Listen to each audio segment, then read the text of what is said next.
Ce bébé demande de l'attention. Ce bébé demande du temps. Ce bébé te demande de l'énergie. Ce bébé te demande de faire des nuits blanches. Mais c'est ton bébé que Dieu t'a donné. Et si tu avortes cet enfant, si tu laisses cet enfant mourir, tu es en train d'avorter l'enfant que Dieu t'a donné. Et l'église est le bébé de Dieu. C'est ce que les enfants de Dieu ne comprennent pas. L'église, c'est l'enfant. C'est l'épouse de Jésus. Donc quand Dieu te positionne quelque part, prends soin de ton église. Prends soin des gens qui sont dans ton église. Prends soin du matériel dans l'église. Prends soin des finances de l'église. Et prends même soin des pasteurs établis dans l'église. Donc bonjour, église Milésis. Est-ce que vous êtes en forme? Est-ce que vous allez bien? Est-ce que vous êtes en feu? Amen, amen, amen. Donc on avait commencé un enseignement, une série d'enseignements qui s'intitule « Bâtir une nouvelle génération zélée pour Christ ». Donc on avait eu un premier enseignement et là je vais faire rapidement un récapitulatif un peu de ce qu'on avait vu. On avait vu un peu comment il fallait se positionner en tant que chrétien et qu'il fallait absolument, impérativement comprendre l'amour de Dieu. On avait vu que l'amour de Dieu n'était pas un amour naturel, humain, c'est un amour surnaturel. Amen.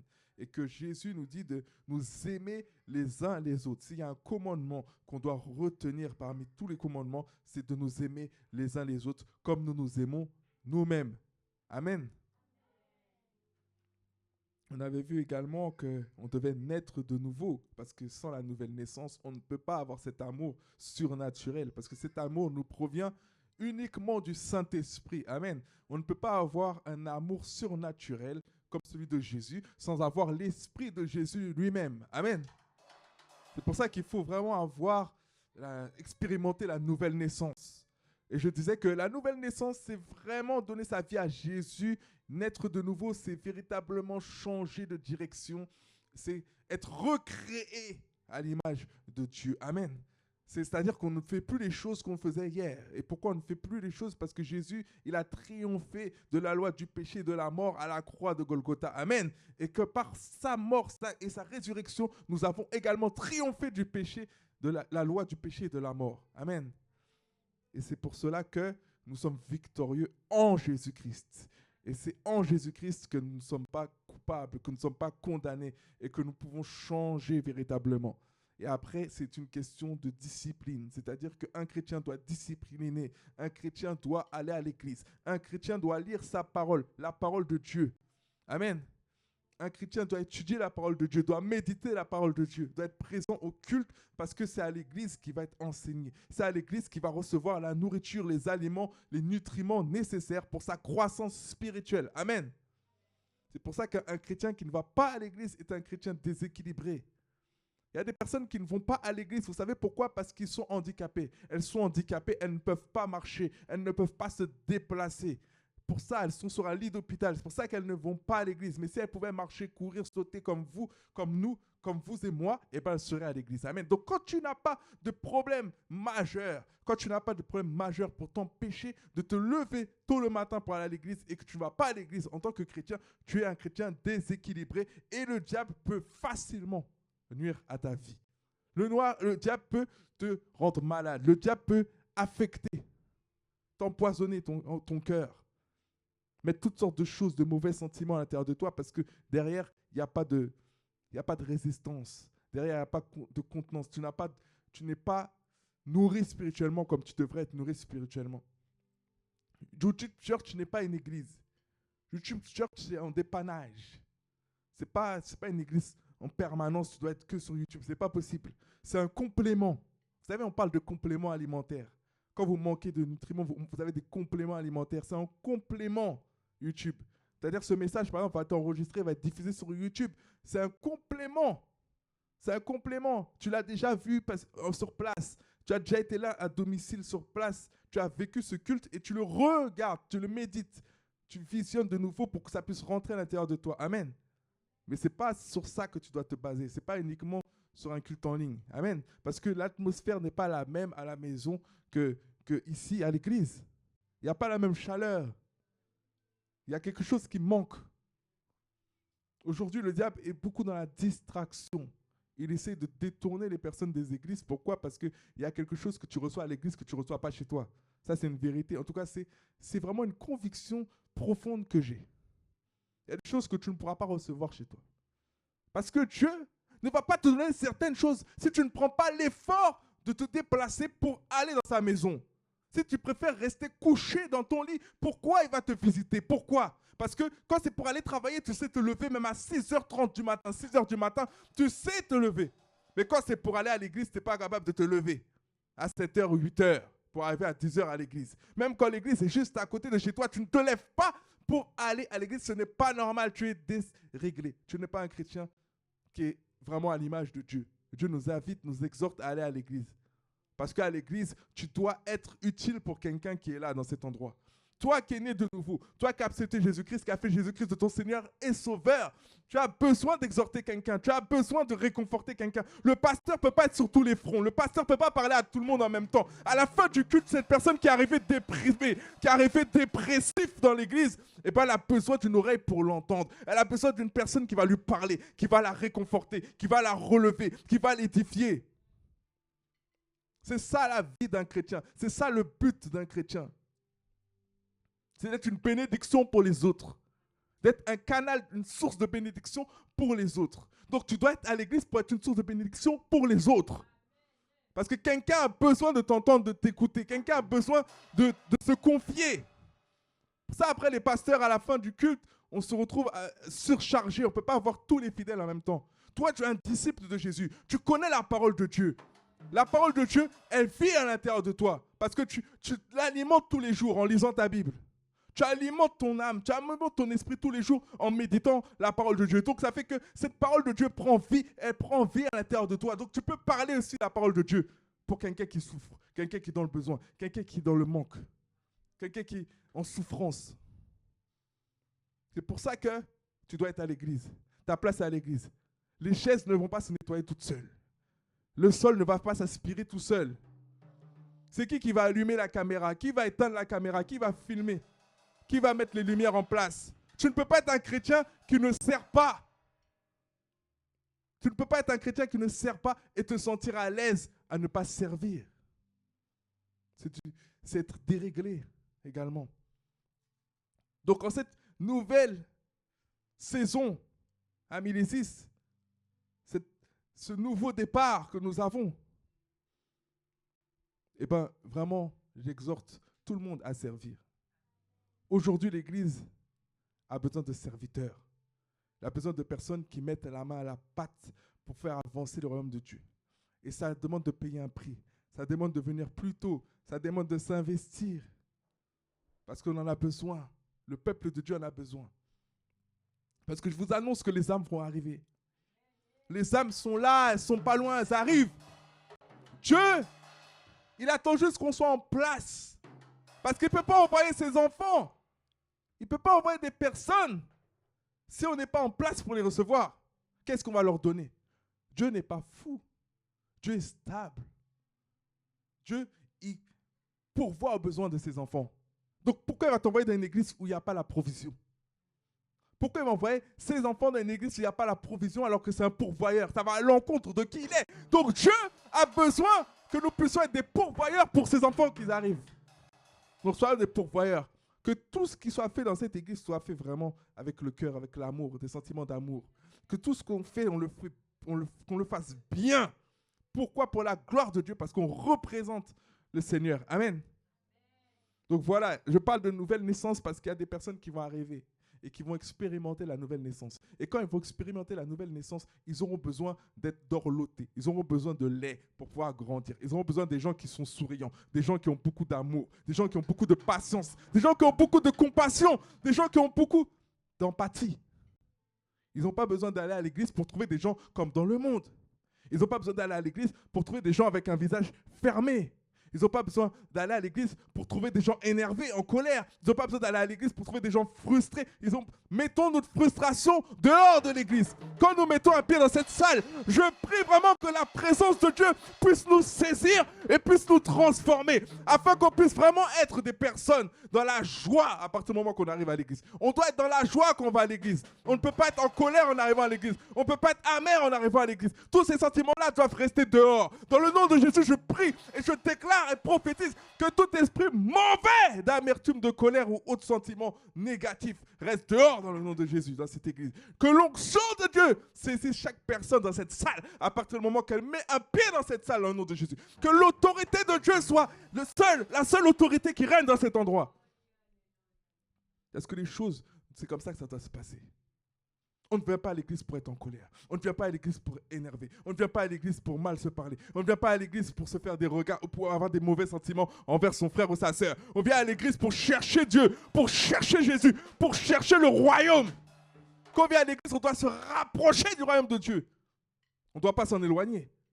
Ce n'est pas normal si on va à l'église et qu'on ressort frustré. Ce n'est pas normal qu'on va à l'église et qu'on ressort en colère. Si on doit avoir une colère, c'est parce qu'on n'a pas gagné des âmes.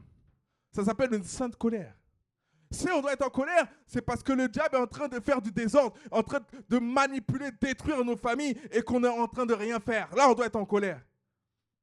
Mais on ne peut pas être en colère pour des futilités. Amen. Donc, aller à l'église, c'est primordial pour nous. Parce qu'il y a des gens qui en auront besoin. Amen. Vous savez, on fait beaucoup les choses par religiosité, comme j'expliquais. Il y a des personnes qui se baptisent, non par conviction, non par révélation, mais juste par tradition. Juste parce qu'on leur a dit qu'il fallait se faire baptiser. Mais elles ne savent pas pourquoi elles se sont baptisées. Elles ne savent pas que c'est un engagement auprès de Dieu, auprès même du royaume des ténèbres. C'est un engagement. Tu démontres à Dieu et au royaume des ténèbres que tu as choisi de choisir Jésus. Tu as choisi de marcher avec Jésus. Amen. Donc, nous devons expliquer aux personnes qui arriveront qu'est-ce que le baptême. Nous devrons expliquer aux personnes qui arriveront, peut-être se sont fait baptiser ailleurs, on leur a mis de l'eau bénie sur le front, avec beaucoup de sagesse, beaucoup d'amour, beaucoup de patience, et savoir écouter les gens. On leur a expliqué qu'il faudra qu'ils se baptisent d'une autre façon, par immersion, et en ayant la révélation de ce que Jésus a fait, et que le baptême qu'ils ont eu avant, en gros, n'est pas valable. Amen. Donc tout ça, c'est par amour. J'ai beaucoup parlé d'amour la semaine dernière, parce qu'on ne peut rien faire sans amour. Sans amour, on est impatient. Sans amour, on ne prend aucun temps pour écouter les autres. On ne prend pas le temps de nous mettre à leur place pour savoir pourquoi ils agissent comme ça. C'est l'amour qui nous permet d'agir comme ça. C'est l'amour qui nous permet d'être patient, d'être tempérant. D'ailleurs, c'est les fruits de Dieu, c'est les fruits de l'esprit. L'amour, la patience, la tempérance. Dieu est un Dieu de compassion. Il est lent à la colère. Donc pourquoi nous sommes tout le temps en colère? Amen.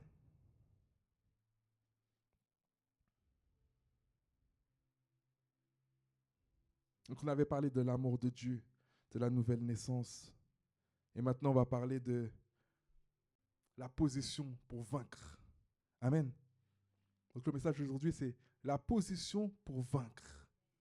Et c'est une continuité de ce qu'on a vu précédemment. Et le point numéro 1 de ce message aujourd'hui, c'est apprendre à dire non à Satan. Apprendre à dire non à Satan. Et on peut même rajouter et à dire oui à Dieu. Amen. 2 Corinthiens chapitre 5 verset 17. Si quelqu'un est en Christ, il est une nouvelle créature. Les choses anciennes sont passées, voici toutes choses sont devenues nouvelles. Ton ancienne vie est derrière toi. Je répète encore, ton ancienne vie est derrière toi. Ton passé reste dans le passé. C'est derrière toi. Tu dois tourner la page. Si tu es encore en train de te remémorer les échecs, les bêtises que tu as faites dans le passé, c'est parce qu'il y a un esprit d'accusation qui est en train de te tourmenter. Il y a un esprit d'accusation qui est en train de t'oppresser. Parce que la parole de Dieu nous rend quoi? Elle nous rend libres. Elle nous libère. Amen. Ton passé est passé. Tu es une nouvelle créature en Christ et les choses anciennes sont passées. Maintenant, de nouvelles choses qui commencent. Amen. Donc tourne la page. Passe à autre chose. Toute chose passée doit rester dans le passé. Les mauvaises habitudes que tu avais doivent disparaître. Elles doivent rester dans le passé. Peut-être tu avais l'habitude de te lever le matin et d'aller sur ton téléphone. Eh bien, ça doit rester dans le passé, ce genre d'habitude-là. Si tu vas dans ton téléphone, ce n'est pas pour aller regarder les notifications. C'est pour aller ouvrir ta Bible virtuelle qu'il y a dans ton téléphone. Tu mets ton téléphone en mode avion quand tu te réveilles et tu vas dans ta Bible. Tu vas lire, méditer la parole de Dieu. Maintenant, si tu n'es pas capable de le faire parce que ton téléphone est une distraction, va sur la Bible papier. Comme ça, tu es sûr qu'il n'y a pas de notification des réseaux sociaux, de Facebook. La Bible papier ne donne pas de notification de WhatsApp, de Facebook. La Bible papier ne peut pas te distraire parce qu'il n'y a rien d'autre que la parole de Dieu. Maintenant, si tu es capable de pouvoir être sur une Bible numérique et travailler, méditer avec la Bible numérique, gloire à Dieu. Mais si tu n'es pas capable, tu dois mettre ce téléphone-là sur mode avion et prendre la Bible papier. Amen. Peut-être tu avais l'habitude avant d'aller en soirée, d'être beaucoup dans des fêtes. Maintenant que tu es né de nouveau, tu dois arrêter ça. Tu dois arrêter ça. Tu dois arrêter ça, même si ce n'est pas forcément en soirée. Il y a des endroits que tu allais que tu n'as plus rien à faire. Parce que ce n'est pas une atmosphère que le Saint-Esprit aime.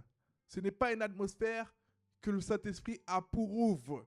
Parce qu'il y a des endroits qui ne sont pas des boîtes de nuit, mais qui sont tout comme des boîtes de nuit. Il y a des endroits où règne l'impudicité. Il y a des endroits où règne toutes sortes de démons, toutes sortes d'esprits. Et il n'y a pas d'esprit de Dieu à cet endroit. Donc tu dois vraiment impérativement changer de lieu, de distraction.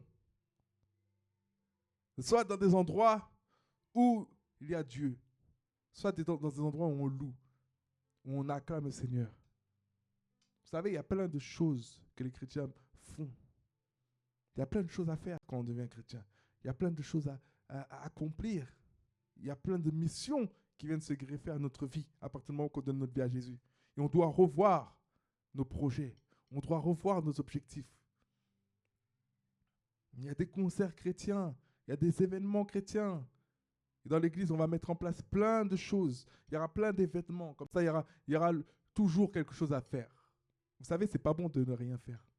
Ce n'est pas bon d'être oisif. Ce n'est pas bon de rester dans son coin. C'est comme ça que l'ennemi, il vient te distraire. C'est comme ça que l'ennemi, il vient te déranger. Parce que tu ne fais rien. Sois toujours actif. Le seul moment où vraiment tu dois être posé, c'est pour être dans la présence de Dieu. C'est parce que tu es en train de méditer. C'est parce que tu es en train de lire ta parole. C'est parce que tu es en train de parler, de communier, d'échanger avec le Père Céleste. C'est là. Mais ne sois pas à rien faire. Comme ça, à rien faire pour rien faire. Parce que c'est quand tu fais rien que le diable va venir te tenter. Amen. Il y a des personnes qui tombent dans le péché parce qu'elles se retrouvent toutes seules à la maison et tout. Et après, il y a toutes sortes d'idées bizarres qui viennent dans leur tête. Et après, paf, elles tombent dans le péché. Sors. Sois actif. Il y a plein de choses à faire. Joue d'un instrument. Apprends à jouer d'un instrument. Prends des cours. Fais quelque chose. Mais ne reste pas à rien faire. Amen. Tu dois savoir dire non au diable. Tu dois savoir dire non à Satan. Tu dois savoir dire un non. Si un homme vient, un Roméo, un Brad vient ici, une belle femme vient t'aborder, tu dois savoir dire un non. Tu dois savoir dire non. Et je répète, tu dois savoir dire non. Parce qu'il y a beaucoup de personnes qui savent dire non que quand le garçon est moche. Excusez-moi du terme. Enfin, à leurs yeux, parce que nous sommes tous beaux. Dieu nous a créés beaux. Amen. On a tous des divergences. Amen. Mais si à tes yeux, ce garçon-là est moche, eh ben, il pourra parler même toute la nuit dans ta tête. Tu ne vas pas tomber. Tu vas rester concentré avec le Seigneur. Mais maintenant, si le diable envoie un beau gosse, un beau garçon ou une belle femme, qu'est-ce que tu vas faire? Tu dois savoir dire un non, amen. Quelqu'un qui vient et qui te promet la lune. Quelqu'un qui vient avec beaucoup d'argent. Avec un portefeuille rempli de billets. Qui vient t'inviter au restaurant. Et qui te dit, oui, ce n'est qu'un restaurant. Rien de plus. Un restaurant dans un lieu public. Parce qu'il y en a, ils savent très bien parler aux chrétiens. Pour t'amadouer. Tu dois savoir dire non. Et peut-être à ce moment-là, tu avais besoin d'argent. Peut-être à ce moment-là, tu étais dans une période difficile où ton portefeuille était à zéro, ton compte en banque est à zéro. Il n'y a même pas des centimes dans ta poche. Il n'y a plus rien. Et c'est là, cette personne-là vient, dit oui, moi je cherche une relation sérieuse. Je cherche à bâtir un foyer. Je suis quelqu'un de sérieux. Voilà, j'ai une entreprise. J'ai beaucoup de l'argent. Je ne sais pas quoi faire avec cet argent-là. Oui, c'est un beau garçon. Oui, il a tout ce qu'une femme voudrait avoir, mais il n'a pas Jésus-Christ. À partir du moment qu'il n'a pas Jésus-Christ, tu peux enlever cette personne-là de ta liste. Cette personne-là ne doit même pas être intéressante. Amen. Tu fréquentes quelqu'un dans l'église et cette personne-là veut faire des choses avant le mariage.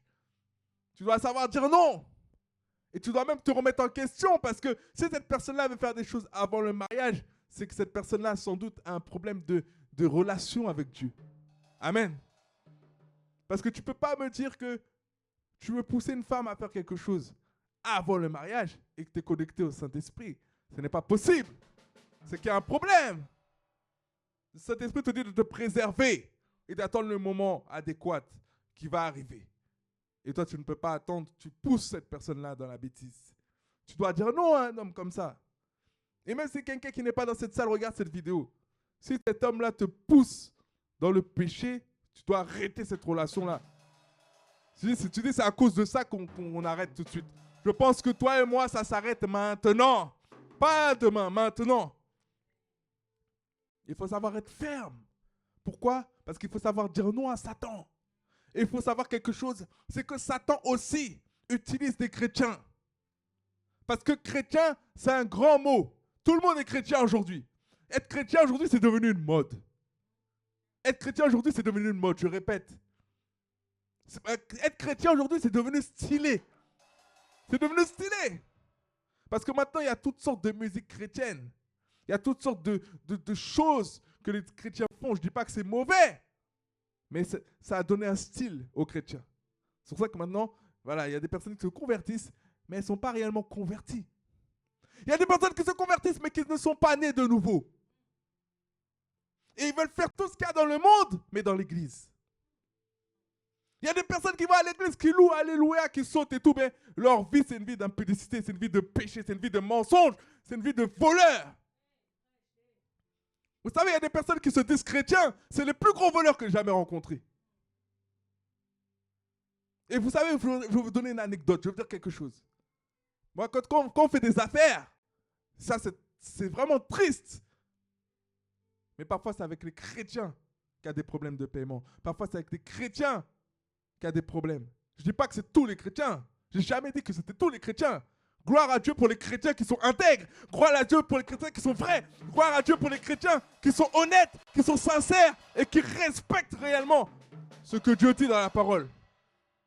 Et je parle pour les chrétiens qui se font passer pour des chrétiens dans les églises, qui jouent aux chrétiens, comme mon pasteur disait. Ils jouent aux chrétiens, mais qui ne sont pas chrétiens, parce qu'ils n'ont pas les valeurs du royaume. Ils n'hésitent pas une seconde à voler les gens, à utiliser leur chrétienté justement pour voler les gens. Utiliser leur chrétienté pour avoir des portes ouvertes. Parce que tu te dis, oui, c'est un chrétien, donc je vais lui faire une fleur. Oui, c'est un chrétien, voilà, je vais être bon avec cette personne-là. Mais non, ayons du discernement. Tout chrétien n'est pas chrétien. Tout chrétien n'est pas né de nouveau. Tout chrétien n'est pas sauvé. Il y a des chrétiens escrocs. Il y a des chrétiens menteurs. Il y a des chrétiens manipulateurs. Il y a toutes sortes de chrétiens qui, en vérité, ne sont pas des chrétiens. C'est qu'une appellation. Mais on ne reconnaît pas un arbre. On reconnaît un arbre à son fruit. Amen. Un arbre peut avoir des belles feuilles, mais des mauvais fruits. Jésus disait qu'il y en a, c'était des caveaux blanchis. C'est-à-dire qu'à l'intérieur, c'est pourri. C'est pourri, mais à l'extérieur, c'est peint en blanc. C'est propre. Voilà, aujourd'hui, trop de chrétiens comme ça. Et nous ne tenons pas à être des chrétiens comme ça. Amen. On n'est pas là pour suivre la foule. On est là pour être intègre, pour être droit, pour être juste. On n'est pas là pour entendre des belles paroles flatteuses. C'est pour ça que oui, j'ai une onction pour tout ce qui est prospérité. Oui, mais ce n'est pas la base de ce ministère. La base de ce ministère, c'est de gagner des âmes. Et qu'on entende bien ce que je suis en train de dire. La base de ce ministère n'est pas la prospérité. Parce que si tu ne prospères pas, si ton âme ne prospère pas, eh ben ça veut dire que tu ne peux pas prospérer réellement. La Bible dit qu'on prospère comme prospère l'état de notre âme. Si ton âme ne prospère pas, tu prospères nulle part. Tu peux avoir une prospérité de ce monde, mais ce n'est même pas une prospérité bénie par Dieu. Tu peux être riche en escroquant les gens, en volant les gens, mais ton argent ne vaut rien. Ton argent, c'est zéro. Parce qu'il n'y a rien de Dieu dans ça. Amen. Et les personnes se fient aux choses qu'elles ont maintenant sur la terre, dans cet instant terrestre. Ils ne se fient pas aux choses qu'ils sont en train d'accumuler pour le ciel. Je préfère avoir 10 € correctement qu'avoir 1000 € n'importe comment. Amen. Donc il faut apprendre à dire non au diable. Parce que le diable va venir te tenter avec l'argent. L'argent est un gros point faible chez les chrétiens. L'argent fait tourner la tête de certains chrétiens. L'argent rend fou certains chrétiens. Il y a des chrétiens qui, quand ils voient l'argent, ils deviennent des païens. Il y a des chrétiens, quand ils voient l'argent, leur tête commence à vriller. Ils commencent à se compromettre à accepter des choses qu'ils n'auraient jamais acceptées hier. L'argent. Attention à l'argent. Si l'argent est un problème pour toi, tu dois vraiment travailler avec Dieu avant de demander l'argent à Dieu. Parce que Dieu ne te donne pas l'argent. Pourquoi? Parce que tu ne sais pas te gérer. Tu ne sais pas gérer l'argent. Tu ne sais pas être bien en ayant de l'argent. L'argent te fait devenir pervers. Il te pervertit.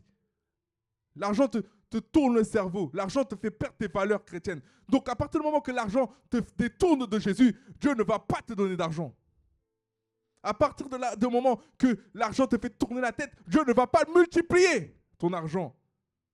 Parce que à quoi pour gagner le monde si c'est pour perdre ton âme? Si ta main droite ou ta main gauche, eh ben t'en vas en enfer. Il faut couper ta main et la jeter plutôt qu'aller toi-même en enfer. Entièrement en enfer, tout ton corps dans l'enfer. Dans la géhenne. C'est la même chose avec l'argent. Si l'argent te pervertit, si l'argent te trouble, si l'argent t'éloigne de Dieu, si l'argent te fait faire n'importe quoi, eh bien éloigne-toi de l'argent. Et puis après, quand tu as une raison saine, et quand tu as plus cet amour de l'argent démoniaque, là Dieu va te multiplier, là Dieu va te faire prospérer. Dieu ne te donne pas un autre travail. Pourquoi? Parce que si tu as ce nouveau travail-là, tu vas te déconnecter totalement.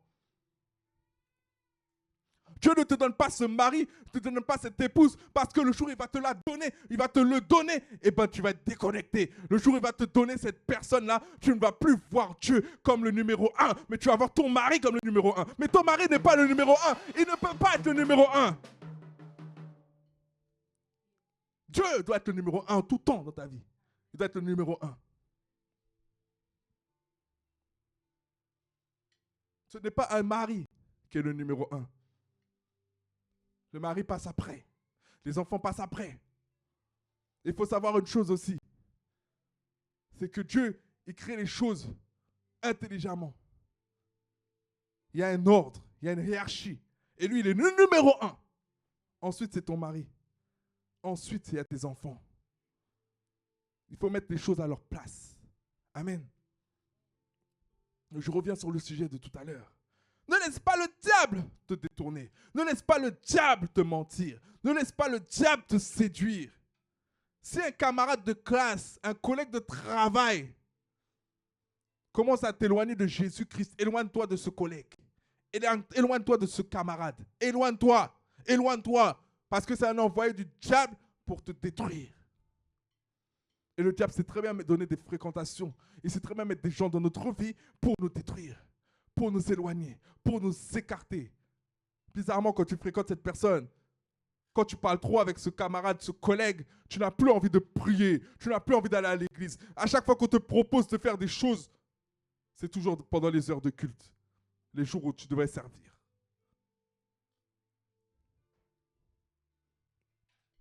Si le diable vient te donner des idées de pratique, parce que vous savez, des fois, on peut avoir des inspirations qui ne sont pas de Dieu.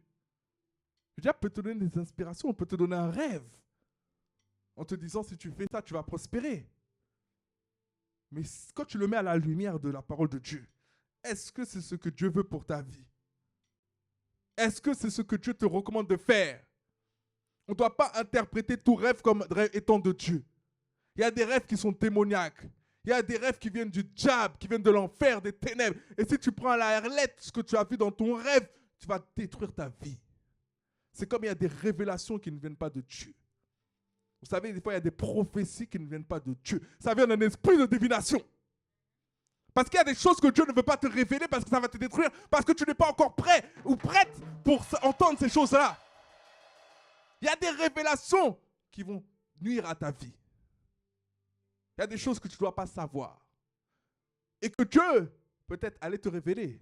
Mais quand tu serais plus mature, quand tu serais prêt, quand tu aurais les épaules, quand tu aurais le caractère, après, quand tu auras la capacité d'encaisser ce que tu allais entendre, connaître, découvrir, là, tu pourrais agir correctement. Mais quand on vient te donner des prophéties qui ne sont même pas inspirées par Dieu, et que tu dis, alléluia, je savais, mais après tu vois, au final, ça produit des mauvais fruits à l'air de toi. Ce n'était pas une prophétie qui venait de Dieu, mais du diable. Amen. Tout ce qui est révélation n'est pas de Dieu. Tout ce qui est prophétie n'est pas de Dieu. Vous savez, le monde spirituel est un monde complexe. C'est très complexe. Vous savez que les entités spirituelles, les démons, ils ne vieillissent pas. Ils ne sont pas faits de chair comme nous. C'est-à-dire qu'un démon peut très bien connaître ton père, ton grand-père qui n'est plus de cette planète, qui n'est plus ici. Il peut le connaître, ou il peut prendre des informations pour savoir qui il était. Et après, il vient te révéler ça, et toi, tu penses que c'est l'Esprit de Dieu qui t'a donné cette révélation-là, alors que non, c'est un démon. Il y a des personnes qui veulent parler avec les morts, qui font des rituels, qui font des pratiques. Et après, ils disent, oui, c'est parce que vous, les chrétiens, vous êtes trop fermés. Vous, les chrétiens, on vous a endoctriné. Vous, les chrétiens, on vous a retourné le cerveau. Vous, les chrétiens, on vous manipule. Vous, les chrétiens, on vous fait croire des choses. Mais la vérité, c'est que tu rentres dans l'occultisme sans le savoir. Et la vérité, c'est que Dieu, il a dit qu'on ne pouvait pas rentrer dans le monde spirituel comme ça pour aller faire des choses, des transactions, sans passer par le Saint-Esprit. Amen. S'il y a un seul esprit qu'on peut invoquer, c'est l'Esprit de Dieu lui-même. Amen. Je répète encore pour quelqu'un qui n'a pas entendu. S'il y a un seul esprit qu'on peut invoquer, c'est l'Esprit de Dieu. Dieu ne nous a pas appelés à invoquer d'autres esprits. Dieu ne nous a pas appelés à invoquer d'autres entités. Dieu ne nous a pas appelés à invoquer d'autres personnes. Nul ne viendra à moi en passant par Jésus-Christ. Il est le chemin, la vérité et la vie. Il est le seul médiateur entre les hommes et Dieu. Donc pourquoi il y a certaines directions qui nous appellent à passer par la mère, Marie, à passer par les anges? Où est-ce qu'il est écrit dans la parole de Dieu qu'il fallait passer par Marie? Où est-ce qu'il est écrit dans la parole de Dieu, la même Bible que nous sommes tous en train de lire, qu'il fallait passer par Marie ou par un ange? Dieu nous a tout donné. Il nous a donné Jésus-Christ afin qu'on puisse passer par Jésus-Christ. Il est le chemin, la vérité et la vie. Il est le seul médiateur qu'il a placé entre lui et nous. C'est lui qui nous réconcilie. Parce qu'il est mort et ressuscité, il a racheté notre péché. Il était le seul qui pouvait nous donner ce pouvoir de nous réconcilier avec Dieu. Personne. Donc on doit passer par Jésus-Christ.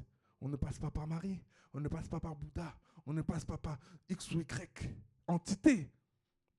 Parce que je vais vous donner une révélation peut-être qui va choquer certaines personnes. C'est que dans le monde spirituel, il y a beaucoup de démons et qui savent bien prendre la place de certaines personnes qu'on lit dans les Écritures. Des fois, on pense qu'on parle à un ange, on parle à un démon. On pense qu'on parle à la mère de Jésus, on parle à un démon. Et ce démon-là va détruire ta vie. Tu verras que ta vie va commencer à tomber en lambeaux. Et vous savez, je vais vous donner une révélation aussi. Il y a des démons des fois qui vont t'exaucer parce qu'ils ont, une puissance que toi tu n'as pas. Ils ont des droits que toi tu n'as pas. Ils ont une connaissance que toi tu n'as pas. Donc il y a des choses qui peuvent t'exaucer. Donc il y a des personnes, des fois, ils font certains rites pendant 40 jours, ils allument des bougies ici, et après ils voient un exaucement dans leur vie et ils pensent que c'est Dieu. Alors que ce n'est pas Dieu, c'est un démon qui t'a exaucé.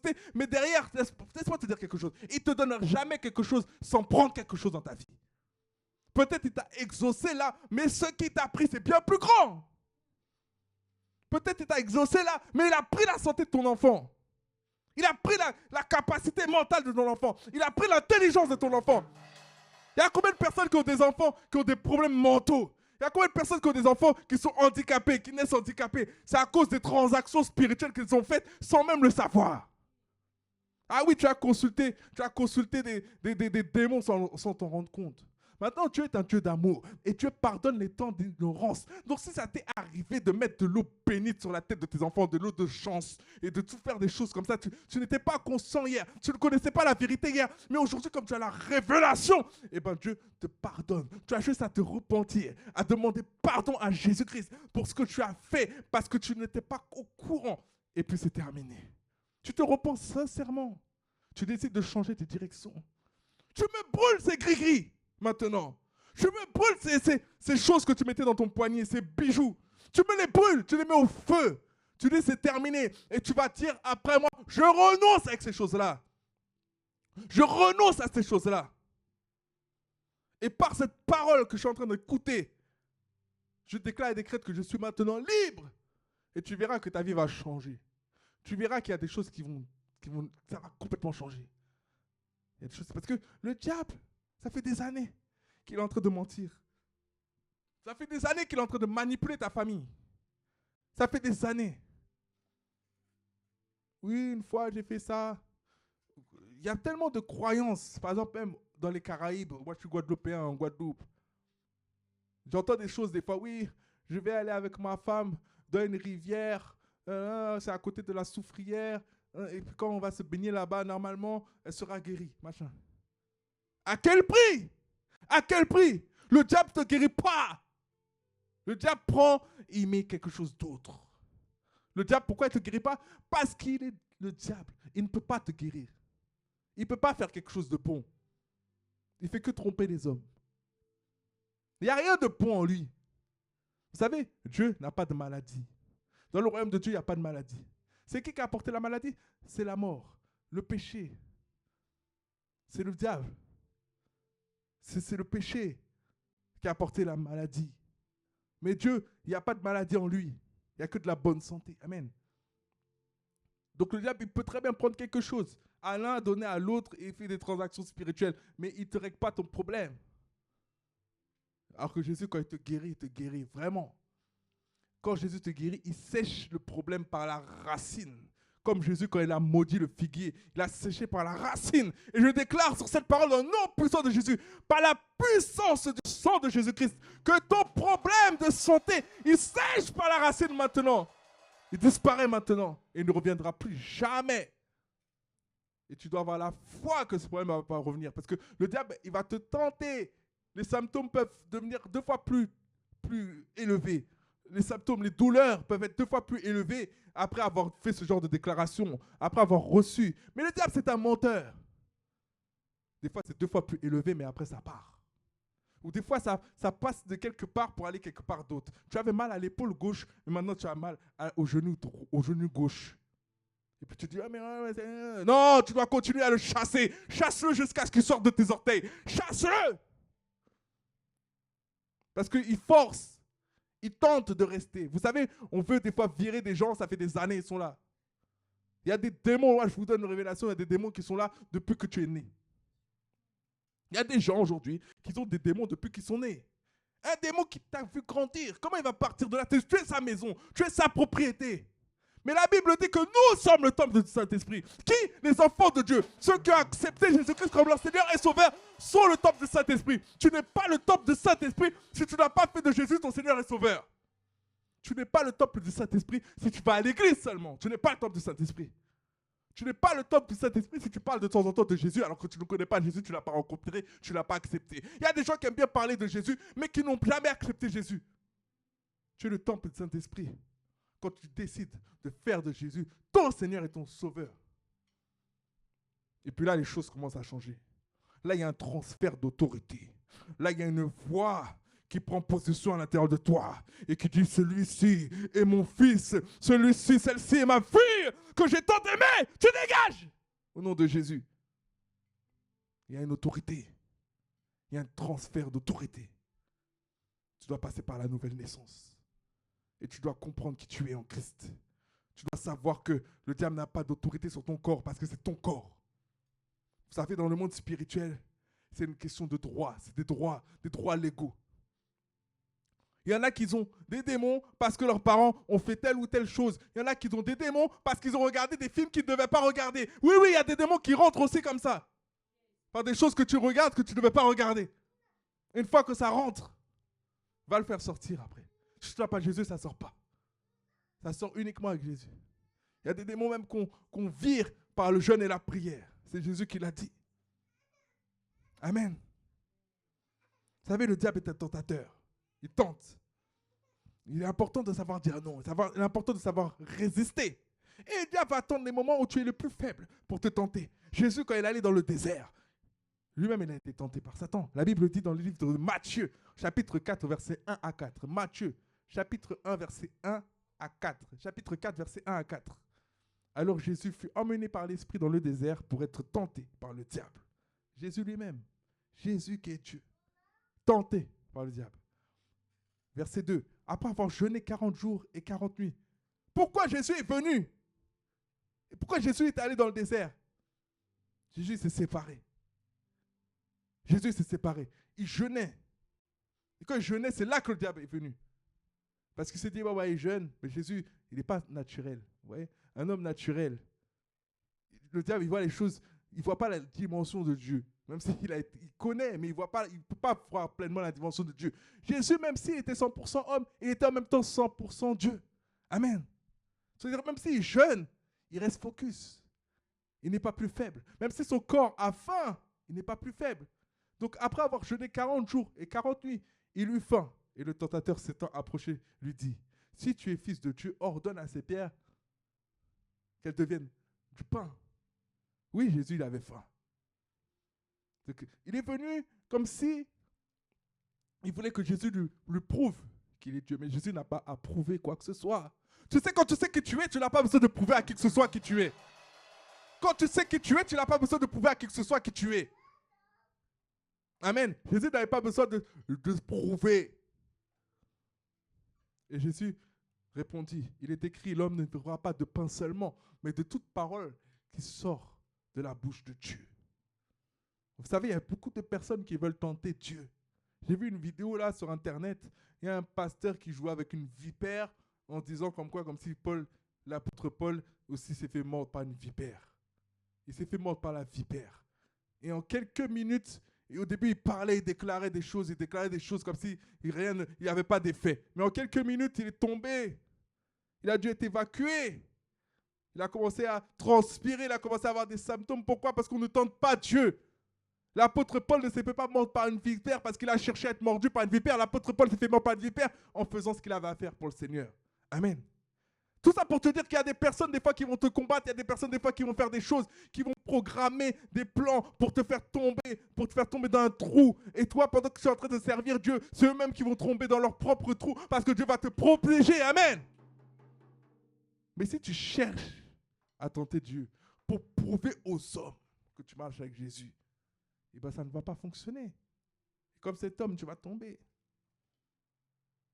Parce qu'on ne tente pas Dieu. On ne fait pas des choses par notre propre inspiration. On ne fait pas des choses comme si on avait des super pouvoirs. Nous n'avons aucun super pouvoir. C'est Jésus-Christ qui a la puissance. C'est Jésus-Christ qui a l'autorité et qui nous donne cette autorité. Nous, on n'a rien du tout. Amen. Donc le diable suggère une idée à Jésus qui venait de jeûner 40 jours. Et dans ce texte-là, il veut que Jésus justifie sa position. Il n'a pas justifié sa position. Amen. Et Jésus a fait quoi? Il a repoussé le diable. Il a refusé. C'est pour ça qu'aujourd'hui, je t'apprends à savoir dire un non au diable. Quand le diable vient te tenter, dis non au diable. Tu ne vas pas me tenter. Et comment tu dis non au diable? Tu ne dis pas non au diable comme ça. Le diable ne va pas écouter. Le diable écoute la parole de Dieu. Jésus a dit, il est écrit que l'homme ne vivra pas de pain seulement, mais de toute parole qui sort de qui? De la bouche de Dieu. Donc quand le diable vient te tenter, tu dois répondre la parole. Mais si tu ne connais pas la parole, qu'est-ce que tu vas répondre? Le diable n'écoute pas n'importe quelle parole, il écoute la parole de Dieu. Pourquoi? Parce que la parole de Dieu est puissante, elle est tranchante pour séparer jointure et moelle. La parole de Dieu est comme une épée à deux tranchants. C'est-à-dire qu'elle tranche des deux côtés. Amen. Il y a des épées qui sont un seul tranchant. Là, elle a deux tranchants. Amen. Donc c'est la parole de Dieu qui te permet de rejeter, de repousser les assauts du diable. Ce n'est pas une autre parole. Même si tu as des bons discours. Oh, moi, je déclare que dans le nom de Jésus, tu dois me laisser tranquille. Dans le nom de Jésus, tu pars, tu laisses ma vie. Mais sur quelle base tu dis ça au diable? Sur quelle base? Sur quel verset tu t'appuies? Est-ce que tu as une connaissance de la parole de Dieu pour dire je t'ordonne de partir parce qu'il est écrit que nous marcherons sur les serpents, sur les scorpions. Donc le serpent qui est en train de mordre ma jambe gauche, dans le nom de Jésus, je marche sur ta tête maintenant. Parce qu'il est écrit dans la parole de Dieu, nous marcherons sur les serpents, sur les scorpions, et sur qui? Sur toute la puissance de l'ennemi. Donc peu importe ton grade, peu importe ton niveau, peu importe ton statut, peu importe ton niveau d'autorité, moi je marche sur ta puissance. Parce qu'il est écrit que nous marchons sur toute la puissance de l'ennemi. Et vous savez, il y a des choses que vous devez le croire fermement. Parce que si vous commencez à écouter des choses, des enseignements de oui, ce démon-là, tu ne peux pas le chasser. C'est vrai qu'il y a des niveaux d'autorité. Mais aussi, Dieu nous a donné des paroles aussi pour contrecarrer. Amen. Parce que c'est comme ça, tu rentres dans des choses et après tu laisses certaines choses vivre en toi, certaines maladies vivre en toi. Oui, mais il y a un type de démon qu'on ne peut pas. Non, ça c'est parce qu'il est trop grand pour moi. Oui, il est trop grand pour toi, mais il n'est pas trop grand pour Jésus. Amen. Et c'est comme ça qu'il y a plein de chrétiens, des fois, on est malade à vie parce qu'on ne se bat pas. On ne répond pas. Oui, il faut grandir spirituellement. Il faut grandir dans la connaissance. Il faut grandir, voilà, aussi avoir une vie de consécration, pas mal de choses. C'est vrai qu'on grandit, mais si tu pars sur une base de « t'as perdu », ben c'est sûr que tu vas perdre. Amen.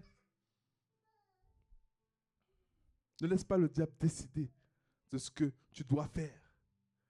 Jésus n'a pas fait ce que le diable lui a dit de faire.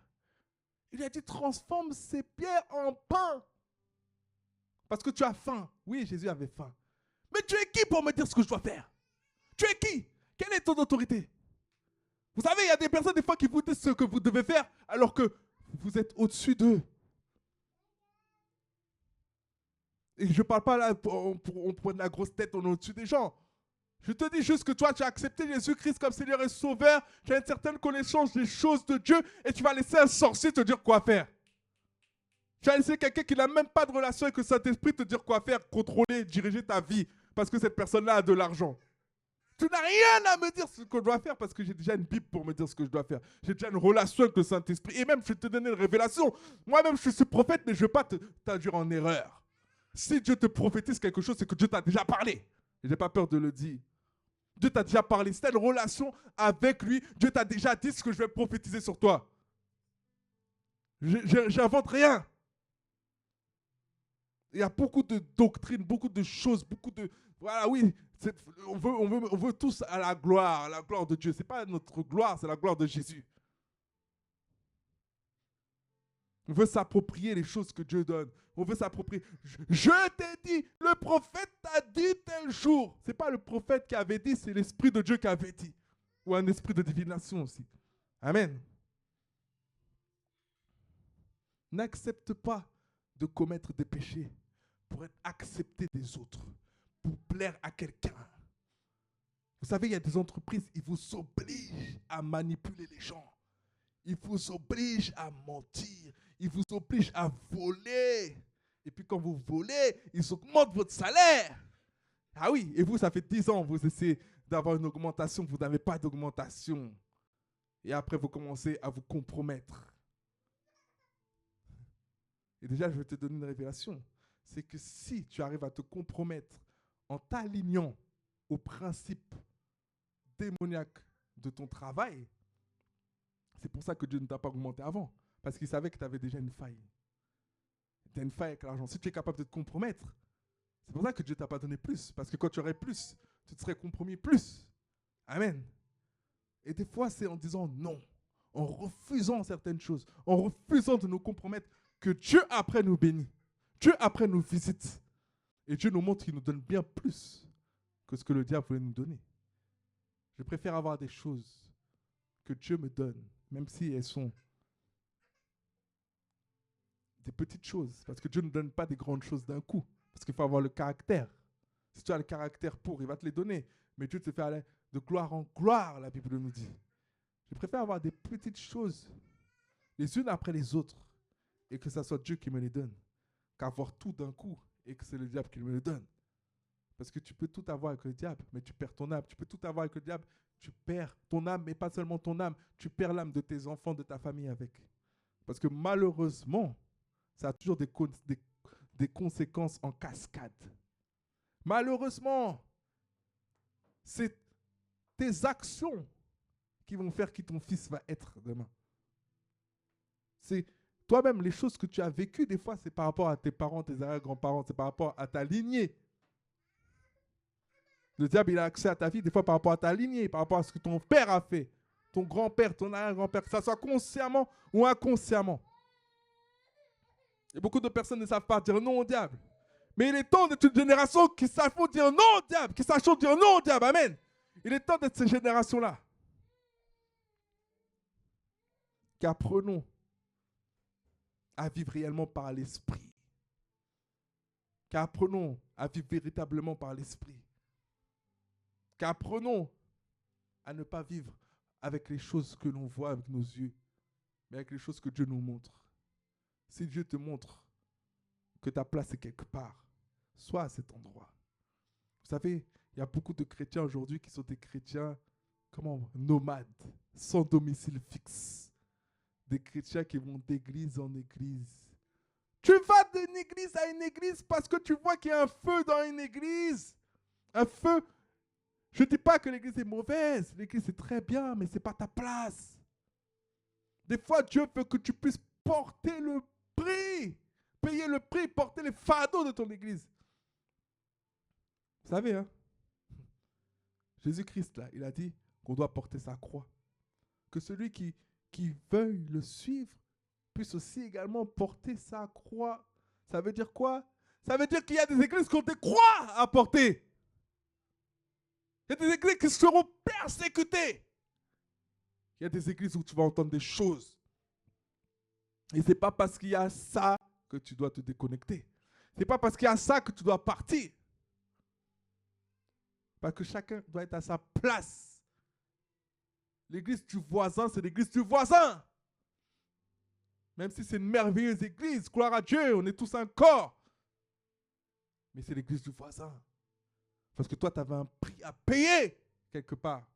Et quand tu ne payes pas le prix là où tu dois payer le prix, tu es en train d'avorter le bébé de Dieu. Et c'est pour ça qu'il y a des chrétiens qui tournent en rond toute leur vie. Tu tournes en rond, que ça soit à droite ou à gauche, tu tournes en rond toute ta vie parce que tu avortes tous les bébés que Dieu te donne. Dieu te donne un bébé. Ce bébé doit pleurer. Ce bébé doit réclamer du lait et ça te fatigue. Ce bébé demande de l'attention. Ce bébé demande du temps. Ce bébé te demande de l'énergie. Ce bébé te demande de faire des nuits blanches. Mais c'est ton bébé que Dieu t'a donné. Et si tu avortes cet enfant, si tu laisses cet enfant mourir, tu es en train d'avorter l'enfant que Dieu t'a donné. Et l'église est le bébé de Dieu. C'est ce que les enfants de Dieu ne comprennent pas. L'église, c'est l'enfant. C'est l'épouse de Jésus. Donc quand Dieu te positionne quelque part, prends soin de ton église. Prends soin des gens qui sont dans ton église. Prends soin du matériel dans l'église. Prends soin des finances de l'église. Et prends même soin des pasteurs établis dans l'église. Je répète encore, prends bien soin des pasteurs établis dans l'église.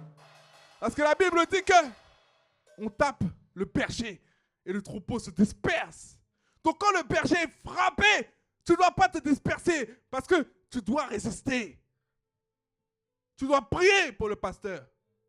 On est dans une génération d'accusateurs et d'accusatrices. On est déjà dans des générations où on pointe du doigt les gens. On ne cherche jamais à comprendre les choses. On est dans une génération de fast-food où à chaque fois on fuit.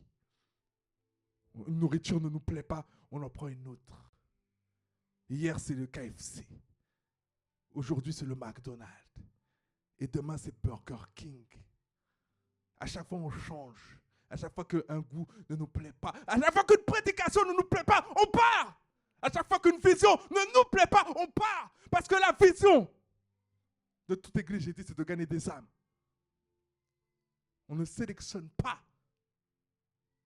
Ça, c'est quelque chose qui m'énerve chez les chrétiens d'aujourd'hui. Ils veulent trop choisir. Ils veulent trop sélectionner. Oh, ça c'est une aberration de dire cette phrase-là. Vous savez ça? Cette vision-là ne me plaît pas, donc je pars. C'est une aberration de dire ça. En étant un minimum spirituel, tu dois comprendre que ça ne se dit pas. Parce que Dieu t'a mis dans une église pour que tu puisses suivre une vision. Ce n'est pas à toi de décider quelle vision tu vas suivre. Sinon, ça veut dire que depuis le début, tu t'es trompé. Sinon, ça veut dire que depuis le début, ça veut dire que tu n'avais jamais entendu le Saint-Esprit quand tu as mis les pieds dans cette église-là. Parce que si Dieu t'a parlé un jour pour te dire que ta maison, c'est celle-là, c'est que tu dois rester dans ce bateau même si cool.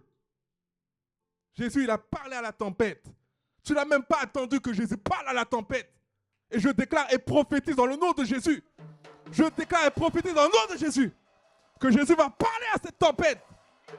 Peut-être aujourd'hui on est 2, 3, 4 dans cette salle. Mais demain on sera des milliers, des millions.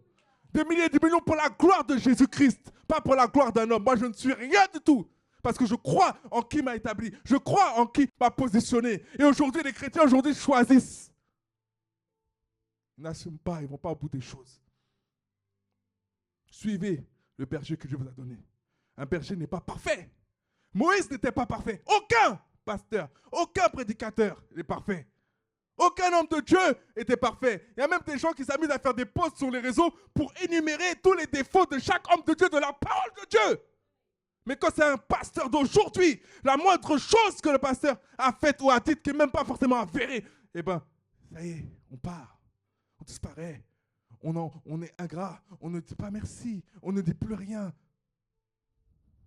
Et moi, je ne suis pas quelqu'un qui a peur de parler. Je n'irai pas dans une tombe sans parler, sans dire ce qu'il y a à faire. Je prêcherai Jésus-Christ jusqu'à la fin de ma vie. Et même dans la tombe, mes os encore, ils vont parler. Ils vont dire, cet homme-là, il a servi Dieu.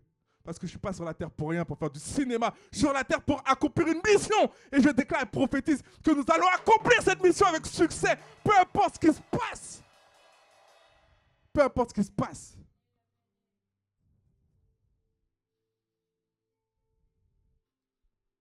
On est ici pour un réveil. On n'est pas ici pour jouer les modèles, pour se faire voir, pour se faire remarquer, pour attirer l'attention des uns et des autres. On est ici pour une mission, pour accomplir un but commun. On est ici pour ça. Donc il faut savoir une chose, c'est qu'on doit vraiment être là où on doit être. Amen. Vous savez, je vais vous parler d'une histoire de la Bible. Je vais vous parler d'une histoire de la Bible. C'est l'histoire de Jonas dans l'Ancien Testament. Qui connaît l'histoire de Jonas? Jonas a clairement refusé la mission que Dieu lui donnait d'annoncer. Le prophète Jonas, il a été envoyé par Dieu à Ninive pour condamner la ville et l'inviter à se repentir. Et vous savez, ça c'est une mission qui n'est pas facile. Vous imaginez votre pasteur vous envoie quelque part pour aller annoncer quelque chose de dur.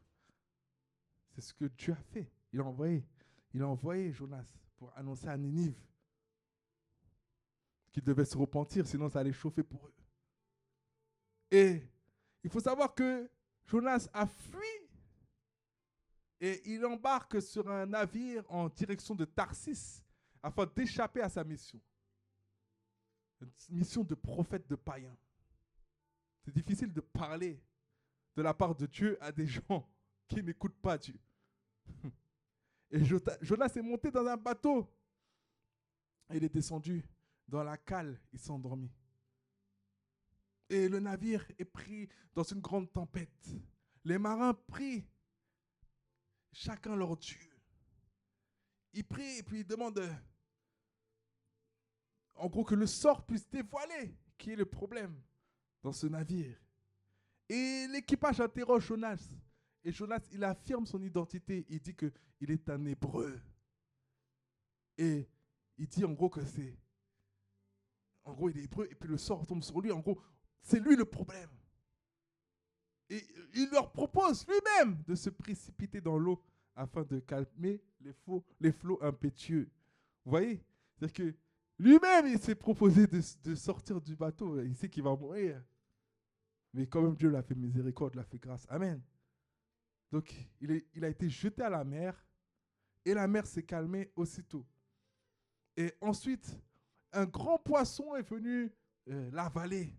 Il est resté durant 3 jours et 3 nuits à l'intérieur de ce poisson. Et Jonas se met à prier en regrettant sa fuite. Et il se voit vomi sur une plage. Vous voyez la miséricorde de Dieu. Vous voyez la grâce de Dieu. Il a été vomi sur une plage. C'est-à-dire que Dieu l'a préservé. Dieu l'a préservé malgré sa désobéissance. Et Dieu l'a regretté. Enfin, Jonas a regretté amèrement ce qu'il avait fait. Et Dieu lui a donné une nouvelle fois l'ordre d'aller à Ninive pour réprimander sa population pour sa conduite. Amen. Et cette fois, Jonas l'a fait. C'est-à-dire que des fois, tout ça pour vous dire que des fois, il y a des choses qui se passent dans notre vie. On ne comprend pas. Et ça nous paraît fou. Et on ne veut pas le faire. Et on fuit. Et il y a des personnes qui sont des Jonas, qui fuient les problèmes. Ah là, ça commence à sentir le roussi. Je vais fuir. Alors que non, Dieu te rattrape. Et je déclare maintenant sur cette parole, dans le nom puissant de Jésus, par l'autorité qui m'a été conférée, que toute personne qui a fui sa destinée, que le Seigneur, que le Saint-Esprit la rattrape maintenant et la ramène là où elle doit être dans le nom de Jésus. Donc Jonas était là, encore 40 jours et Ninive sera détruite. Et vous savez ce qui s'est passé au final? Les habitants de Ninive se sont repentis. Finalement, ça a apporté du fruit. Parce que le roi de Ninive, il a ordonné un jeûne collectif afin d'inciter ces sujets à se détourner de leurs mauvaises actions. Dis à ton voisin, le Dieu de la grâce.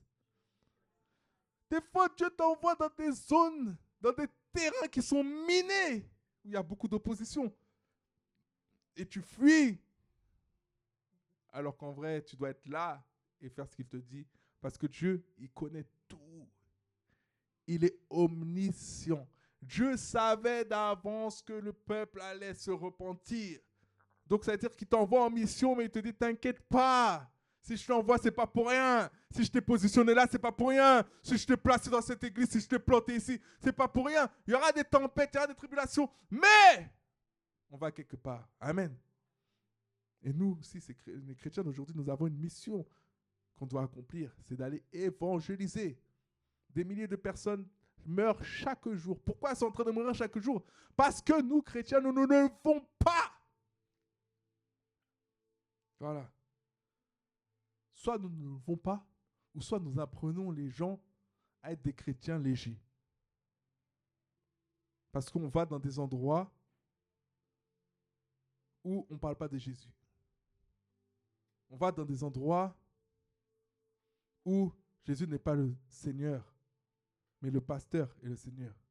Le pasteur est Dieu. On va dans des endroits où Dieu, il n'est pas idolâtré, mais l'homme de Dieu est idolâtré. La seule personne, enfin, il n'y en a qu'un seul qu'on peut idolâtrer, c'est Dieu. Et la Bible dit que Dieu, il a horreur des idoles. Pourquoi? Parce que les idoles, c'est comme si c'était des concurrents de Dieu, mais Dieu ne peut pas avoir de concurrence. Il est le Tout-Puissant. Amen. On n'est pas là pour idolâtrer un homme de Dieu. La Bible dit, donnez honneur à ceux qui méritent l'honneur. On doit l'honneur. On doit rendre à César ce qui est à César. On doit honorer. On doit respecter. Ce n'est pas un message sur la rébellion là que je suis en train de donner. On honore, on respecte. Mais on n'idolâtre pas, s'il vous plaît. Même si demain, j'ai une église de 1 million de personnes, je refuse une quelconque idolation. C'est même une adoration. C'est même grave, en fait, d'accepter ça. Le seul qu'on doit adorer, c'est Dieu. Amen. Donc des milliers de personnes aujourd'hui se perdent. Ils se perdent en adorant des hommes. Ils se perdent en mettant Dieu à une position qu'il ne devrait pas être. Même des chrétiens qui se perdent aujourd'hui. Ne soyons pas des Jonas intéressés par nos projets personnels et refusant d'obéir à Dieu. Soyons des chrétiens vraiment intègres, remplis du Saint-Esprit, avec une mission, gagner les âmes. Quand nous refusons de gagner des âmes, nous attristons le Saint-Esprit. Nous savons demander toutes sortes de choses, mais nous ne savons pas simplement faire ce que Dieu nous demande de faire. Apprenons à regarder les intérêts de Dieu avant de regarder les intérêts personnels que nous avions hier. Et notre vie ne nous appartient plus, la Bible dit. On a été racheté à un grand prix. Vous savez, il y a des personnes qui ne veulent pas donner leur vie à Jésus parce qu'elles ont déjà compris ça. Il y a des personnes qui ne veulent pas donner leur vie à Jésus parce qu'elles ont compris que leur vie ne leur appartiendrait plus après. Je connais des gens comme ça. Mais la vérité, c'est que tu penses être libre.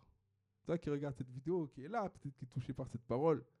Tu penses être libre parce que tu refuses de donner ta vie à Jésus et tu te dis qu'en donnant ta vie à Jésus, tu vas être limité parce que ta vie ne t'appartiendra plus. Mais il faut savoir quelque chose, une révélation que je te donne, c'est que ta vie ne t'appartient déjà pas. Parce que dans ce monde, il n'y a que deux camps. Il y a le camp de Dieu et il y a le camp du diable. Il y a la lumière et il y a les ténèbres. Il y a la vie et il y a la mort. Et quand tu n'as pas Jésus-Christ, tu n'as pas la vie. Parce que la Bible dit que Jésus-Christ, il est le chemin, la vie et la vérité. Donc quand tu ne suis pas Jésus-Christ, tu es dans le chemin de la mort. Et la mort, c'est la séparation d'avec Dieu. Comment penses-tu être connecté à Dieu sans avoir été réconcilié avec Dieu par le sacrifice de Jésus? Parce qu'il n'y a aucun homme qui peut faire ça. Aucun homme peut te reconnecter à Dieu, à part Jésus-Christ. Donc tu es dans quel chemin? Le chemin de la vie ou le chemin de la mort? Le chemin des ténèbres ou le chemin de la lumière? Dans quel chemin es-tu? Je t'invite vraiment à te poser la question aujourd'hui. Nul ne va au Père qu'en passant par lui. Donc tu dois inspecter ta vie et te demander, est-ce que je continue d'être dans cette direction? Est-ce que je continue de refuser à Jésus-Christ de le suivre? Il y a des personnes, vous savez, qui refusent de suivre Jésus, mais qui sont dans des doctrines de démons. Et je m'explique. Tu commences à écouter des personnes parler sur les réseaux sociaux d'histoire que Jésus est blanc, Jésus n'est pas blanc, Jésus est noir, Jésus... L'histoire des ancêtres, patati patata, les chrétiens se sont fait endoctriner, patati. Mais il n'y a pas d'histoire d'endoctriner. Jésus aujourd'hui, il guérit encore les malades. Quelle histoire d'endoctrinement tu me parles? Le jour où il y a quelqu'un qui a un cancer dans ta famille et que tu vois Jésus guérir cette personne-là, je veux entendre parler encore pour dire que c'est une doctrine de blanc. Vous savez, des fois, les Noirs, nous-mêmes, nous sommes racistes. Je suis noir, hein. Il n'y a pas que les blancs qui sont racistes. Des fois, les noirs même, nous sommes racistes. Ça change quoi que Jésus soit blanc ou noir? Ça change quoi? Ça change quoi? Jésus, c'est le sauveur de l'humanité. Ça ne change rien qu'il soit noir, qu'il soit blanc, qu'il soit jaune. Moi, la vérité, j'aime les blancs, les noirs, les jaunes, les rouges. Tous ceux que Dieu a créés, je les aime. Parce que Dieu me demande de les aimer. Et je ne vais pas choisir un Dieu en fonction de sa couleur de peau. Je m'en fiche de sa couleur de peau. Amen. La Bible dit que Dieu nous a fait à son image et à sa ressemblance. C'est tout ce que je sais. On a du sang. On a des yeux. On a une bouche. On a un nez. On a une tête, des oreilles, des jambes. Quel membre es-tu du corps de Christ? Quel membre es-tu? C'est ça qui m'intéresse. Qu'est-ce que tu fais pour Dieu? Qu'est-ce que tu fais pour le royaume? Je m'en fiche de ta couleur de peau. Ce qui m'intéresse, c'est le fruit que tu as. Amen. Pour Jésus-Christ. Amen. Donc, les histoires de religion, oui, vous vous êtes fait endoctriner, etc. Les ancêtres de ci, les ancêtres, tout ça. Ce que tu ne sais pas et que tu vas savoir très rapidement, c'est que quand tu es en train d'invoquer des ancêtres, tu es en train d'invoquer des démons. Oui, c'est ça. Je répète encore. Tu invoques des ancêtres, tu invoques des démons. Tu ne maîtrises pas le monde spirituel. Tu ne maîtrises rien du monde spirituel, mais tu penses croire. Tu te sens intelligent. Tu invoques des esprits. Tu invoques tes grands-parents. Tu ne parles pas à tes grands-parents. Tu ne parles pas aux personnes à qui tu penses parler. Tu parles à des démons qui connaissent plus le monde spirituel que toi parce qu'ils sont dans le monde spirituel. Ils te manipulent et te détruisent. Mais aujourd'hui, tu vas arrêter ça. Aujourd'hui, tu vas tourner ta tête vers Jésus-Christ. Tu vas décider d'arrêter toutes ces doctrines, toutes ces croyances, de briser ces choses-là dans ta vie et de choisir Jésus-Christ comme ton Seigneur et Sauveur. Je déclare et décrète que ces doctrines de démons sont détruites maintenant dans ta vie. Que le voile soit déchiré du haut vers le bas pour laisser place à la lumière de Dieu dans le nom de Jésus. Et on va déclarer ensemble. Seigneur mon Dieu, en cette belle journée de dimanche, je te demande de toucher mon cœur. Je te demande de faire naître en moi le fardeau pour les âmes. Je désire faire de tes priorités mes priorités. Je désire avoir un cœur comme le tien. Un cœur d'amour. Un cœur de miséricorde. Un cœur doux et patient. Je veux plus de toi et moins de moi. Je veux te ressembler, être à ton image et à ta ressemblance. Je prie pour les âmes. Je crie pour les personnes qui ne te connaissent pas. Je prie pour les personnes de ma famille, pour les personnes dans les rues. Je prie pour mon voisinage, pour mes collègues. Seigneur, sauve-les, touche-les, conduis-les vers Jésus-Christ. Je m'engage à gagner des âmes. Je m'engage à évangéliser. Je m'engage à le faire dans le cadre de l'Église et également dans un autre cadre personnel. Dans mon temps de tous les jours, je veux gagner des âmes. Car tu prends plaisir à cela. Tu prends plaisir à mon obéissance. Je ne veux plus te décevoir. Seigneur, fais de moi un pêcheur d'hommes. Fais de moi un gagneur d'âmes. Ma génération a besoin de toi. Le vouloir et le faire viennent de toi. Crée cette flamme en moi. Crée cet embrasement en moi. Donne-moi le zèle pour les âmes. Je prie pour la moisson. Je prie qu'elle soit à maturité, qu'elle soit prête à être récoltée. Je prie que les cœurs soient bien disposés, que les vies soient transformées. Je prie que ce qui sortira de ma bouche soit vraiment conduit par l'Esprit de Dieu. Seigneur, je te donne mes membres pour ta gloire. Je prie que mon Église devienne une maison de refuge. Je prie que tu puisses pourvoir aux besoins de tous. Je prie que mon Église soit une maison où l'amour règne, la paix règne. Je déclare que le royaume de Dieu est établi dans l'Église Milésis. Nous appelons maintenant la croissance, la multiplication. Nous appelons les âmes des quatre coins du monde dans le nom puissant de Jésus-Christ. Amen, amen, amen.